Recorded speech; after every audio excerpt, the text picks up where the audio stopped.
Hello बच्चों, कहानी के पिटारे के साथ मुक्ता मौसी हाजिर है। आज की कहानी का शीर्षक है छुटकू मकड़ा। किसी जंगल में कंटीली झाड़ियों के बीच एक छोटा सा मकड़ा रहता था। उसका नाम था छुटकू मकड़ा। उसके दादा के दादा परदादा के दादा पर छोटा बड़ा मकड़ा नाम से गीत लिखा गया था। एक बार चुटकू ने यह बात अपने दोस्त गुबरैला अटकू और उसके भाई मटकू को बताई। अटकू और मटकू के परिवार में कोई भी प्रसिद्ध नहीं था। गुबरैलों के पास समय ही कहाँ होता है इन सब चीज़ों के लिए। वे तो सुबह से रात तक काम में जुटे रहते हैं। खाने का सामान इकट्ठा करना, घर में मदद करना, काम करते हुए कहीं चोट न लग जाए इसका भी खतरा रहता है। छुटकू के पास तो सिर्फ दो ही काम थे, अपने घर के लिए जाला बुनना और जाले में मक्खी के फंसने का इंतजार करना। छुटकू प्रसिद्ध होना चाहता था, लेकिन वह यह नहीं जानता था कि यह होगा कैसे। वह हर समय इसी बारे में सोचता रहता था। एक दिन उसने एक डाल से दूसरी डाल तक जाला बुना, फिर दूसरी से तीसरी तक। फिर ऐसा करते करते उसने 10 डालों पर जाला बुना, लेकिन उसे प्रसिद्धि नहीं मिली। उसने अपने दोस्तों से पूछा, लेकिन उनको भी नहीं पता था कि प्रसिद्ध कैसे हुआ जाता है। एक दिन सुबह सुबह अटकू और मटकू छुटकू के घर आए। अटकू मटकू छुटकू के लिए एक मक्खी भी लाए थे, जिसे पाकर छुटकू बहुत खुश हुआ। उसने अपने मेहमानों की बहुत खातिरदारी की। फिर वे बातें करने लगे। अटकू ने बोलना शुरू किया, मेरा और मटकू का एक दोस्त है, मोती तोता।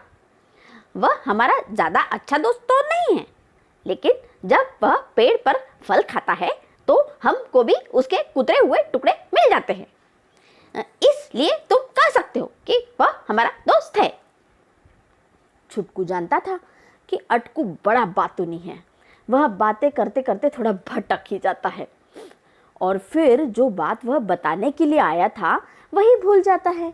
इसलिए छुटकू ने उसे याद दिलाते हुए पूछा, मोती तोते ने प्रसिद्धि के बारे में क्या कहा था? अटकू बोला, हाँ हाँ हाँ हाँ हाँ, वही तो बता रहा हूँ। मोती तोता मनुष्यों के साथ रहता है। वे लोग प्रसिद्ध लोगों के बारे में बातें करते रहते हैं।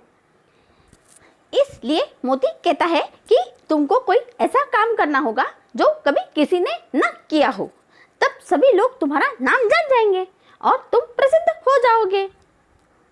लेकिन छुटकू समझ नहीं पा रहा था कि वह क्या करे। अटकू ने कहा, तुम क्यों चिंता करते हो? तुम तो काफी प्रसिद्ध हो। मैं मटकू मोती तोता और इस झाड़ी की सारी मकड़ियां तुम्हारा नाम जानती हैं। छुटकू ने जोर जोर से अपना सिर और आठों पैर हिलाकर कहा, ऐसा नहीं है, किसी ने भी मेरे बारे में कोई गीत नहीं लिखा है।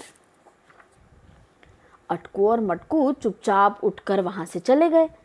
वे अपने दोस्त के प्रसिद्ध होने में कोई मदद नहीं कर पाए। छुटकू बैठकर सोचने लगा कि वह ऐसा कौन सा काम करे कि जो किसी और मकड़े ने भी न किया हो। उसने सोचा वह बहुत बड़ा जाला बना लेता है, लेकिन वो तो सारे ही मकड़े बनाते हैं। वह ऊपर नीचे तेज चल सकता है, लेकिन ऐसा तो सारे ही मकड़े करते हैं। वह कोई भी ऐसा काम नहीं करता जो दूसरे मकड़े ना करते हों। और इस तरह बहुत दिन बीत गए। छुटकू प्रसिद्ध नहीं हुआ। एक दिन वह अपने जाले में बैठा हुआ था, तभी उसने अटकू के चिल्लाने की आवाज़ सुनी, छुटकू छुटकू बचाओ, छुटकू बचाओ, मटकू को चोट लगी है, बचाओ बचाओ, छुटकू मटकू को चोट लगी है, बचाओ बचाओ। छुटकू बहुत तेज भागा। उसने देखा एक बड़ा सा पत्थर मटकू पर गिर गया था। मटकू उसके नीचे से किसी तरह निकल तो आया था, लेकिन उसका पैर टूट गया था। उसकी कमर में भी चोट लग गई थी। वह उल्टा पड़ गया था। अटकू और दूसरे गुबरैले उसके आसपास भाग दौड़ कर रहे थे। छुटकू ने कहा, अटकू जल्दी से एक छोटा सा पत्ता ले आओ। अटकू पत्ता ले आया। रात होने लगी थी। मकड़े अंधेरे में ठीक से नहीं देख सकते, इसलिए अटकू ने अपने रिश्ते के भाई जुगनू को बुलाया और उस जगह पर रोशनी करवाई। छुटकू के पत्ते की डंडी को मटकू के टूटे पैर से सटाकर चारों तरफ पत्ता लपेट दिया और धागा बुनने लगा। इस तरह पैर पर मकड़ी ने रेशम तार की पट्टी अच्छी तरह बंध गई। उसके बाद छुटकू ने मटकू की कमर पर पत्ता रखकर उस पर भी जाल बुनकर पट्टी बांध दी।